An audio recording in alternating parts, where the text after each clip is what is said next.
ഇത് ഡോംജൂർ നിയമസഭയാണ്. ബംഗാൾ നിയമസഭാ തെരഞ്ഞെടുപ്പിന്റെ രണ്ടാം ഘട്ടവും ഇവിടെയാണ് നടക്കുന്നത്. ഈ തെരഞ്ഞെടുപ്പിലെ വോട്ടർമാരായ ഈ ആളുകളെല്ലാം എന്റെ കൂടെ ഇവിടെയുണ്ട്. താങ്കളുടെ പേരെന്താണ്? സുപർണ നസ്കർ. സുപർണജി, ഒരു പാർട്ടിയുടെയും പേര് പറയാതെ ഈ തെരഞ്ഞെടുപ്പിൽ നിങ്ങൾക്ക് ഏറ്റവും വലിയ വിഷയം എന്തായിരുന്നു എന്ന് എനിക്കറിയാൻ ആഗ്രഹമുണ്ട്. സ്ത്രീ സുരക്ഷ. സ്ത്രീ സുരക്ഷ കുറച്ചൊന്ന് വിശദീകരിക്കാമോ? കുറച്ചുകൂടി വിശദമായി പറയൂ. വെസ്റ്റ് ബംഗാളിൽ ഉടനീളം ഇന്നത്തെ ഈ അവസ്ഥയിൽ സ്ത്രീകളെ രാത്രി 8 മണിക്ക് ശേഷം പുറത്തിറങ്ങാൻ വിലക്കുകയാണ്. ഞങ്ങൾ വിദ്യാസമ്പന്നരായ സ്ത്രീകളാണ്. ഞങ്ങൾക്കിതെങ്ങനെ അംഗീകരിക്കാൻ കഴിയും? ഞങ്ങളുടെ പഠനം, ഞങ്ങളുടെ കോളേജ്, ഞങ്ങളുടെ യൂണിവേഴ്സിറ്റി ഇത്രയൊക്കെ പഠിച്ചിട്ട് രാത്രി 8 മണിക്കുള്ളിൽ വീട്ടിൽ കയറി ഇരിക്കാനാണോ ഞങ്ങൾ പഠിച്ചത്?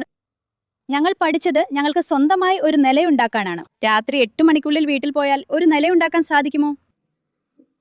പിന്നെ ഒന്നിനു പുറകെ ഒന്നായി സംഭവങ്ങൾ ഇങ്ങനെ നടന്നുകൊണ്ടിരിക്കുകയാണ്. അതിന് പകരമായി ഞങ്ങൾക്ക് ഏതെങ്കിലും തരത്തിലുള്ള നീതി ലഭിക്കുന്നുണ്ടോ? ലഭിക്കുന്നില്ല. അപ്പോൾ ഇത് തന്നെയാണ് ഞങ്ങളുടെ പ്രധാന ആവശ്യം. ഞാനൊരു സ്ത്രീ എന്ന നിലയിൽ ആഗ്രഹിക്കും ഞങ്ങളുടെ ആദ്യത്തെ മുൻഗണന സ്ത്രീ സുരക്ഷയായിരിക്കണം. അപ്പോൾ അതിനുശേഷം വികസനവുമുണ്ട്. പാലതിജി, നിങ്ങൾക്ക് ഏറ്റവും വലിയ വിഷയം, ഞങ്ങളൊരു രാഷ്ട്രീയ പാർട്ടിയുടെയും പേരറിയാൻ ആഗ്രഹിക്കുന്നില്ല, പക്ഷെ നിങ്ങൾക്ക് ഏറ്റവും വലിയ വിഷയം എന്താണ്? ഞാൻ ആഗ്രഹിക്കുന്നത് തൊഴിലില്ലായ്മ ഇത്രയധികം വർദ്ധിക്കുകയാണ്. ഈ പെൺകുട്ടികൾ ഇത്രയധികം പഠിച്ചിട്ടും, ആൺകുട്ടികളും പെൺകുട്ടികളും പഠിച്ചിട്ടും തൊഴിലില്ലാതെ വീട്ടിലിരിക്കുകയാണ്.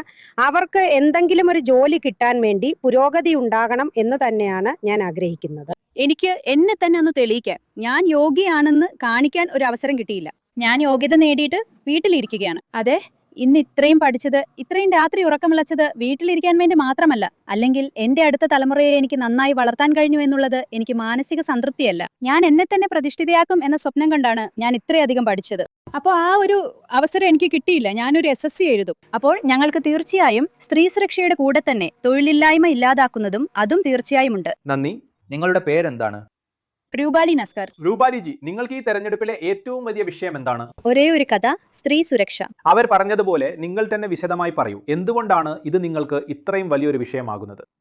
സ്ത്രീകൾക്ക് രാത്രി ആയതിനു ശേഷം പുറത്തിറങ്ങാൻ കഴിയുന്നില്ല എന്നത് ഒരു കാരണമാണ്. എങ്ങോട്ടെങ്കിലും പോകുമ്പോൾ അവർക്ക് ഒരു ഭയം തോന്നുന്നു. പുറത്തിറങ്ങിയാൽ ഒരു ഭയം തോന്നുന്നു, എനിക്ക് പുറത്തിറങ്ങാൻ കഴിയില്ല എന്ന്. പെട്ടെന്ന് അതൊന്ന് ചെയ്യാൻ വേണ്ടി, സംരക്ഷണത്തിന് വേണ്ടി എന്തെങ്കിലും ചെയ്യേണ്ടത് ആവശ്യമാണ്. വളരെയധികം നന്ദി. ആൺകുട്ടികളും പെൺകുട്ടികളും സുരക്ഷിതമായി പുറത്തിറങ്ങാൻ കഴിയണം. വീട്ടിൽ സുഖമായിരിക്കുന്നത് പോലെ പുറത്ത് പഠിക്കാൻ പോവുകയോ ട്യൂഷന് പോവുകയോ ചെയ്യുമ്പോൾ സുരക്ഷിതമായി വീട്ടിൽ തിരിച്ചെത്താൻ അവർക്ക് കഴിയണം. ഇത് തന്നെയാണ് ഞങ്ങൾക്ക് ആവശ്യം. അപ്പോൾ ഇവിടെ ദുംജൂറിലുള്ള ഈ സ്ത്രീകളിൽ നിന്ന് സുരക്ഷ, സ്ത്രീ സുരക്ഷ, തൊഴിൽ എന്നിവയെക്കുറിച്ചുള്ള വളരെ ശക്തമായ ശബ്ദങ്ങൾ